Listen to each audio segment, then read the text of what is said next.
favorite chemistry students. Today we are talking about the metric system. Following our last class and the homework, you should have a little bit more of an idea about how numbers work in chemistry. And now we're going to talk about the most important part, units. And so units are going to be metric units. And in this lesson, you're going to watch a video on the metric system.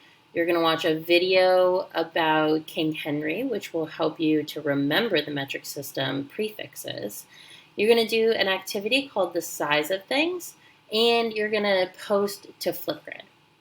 And so we have the size of things worksheet, which there is a Dropbox for, and we have the Flipgrid discussion video. Those are the two things that you're going to hand in at the end of this. The video is about 12 minutes long. You get to see my lovely face for those 12 minutes.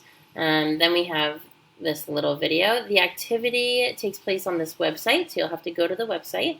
And then Flipgrid, there is a link here to join our Flipgrid group.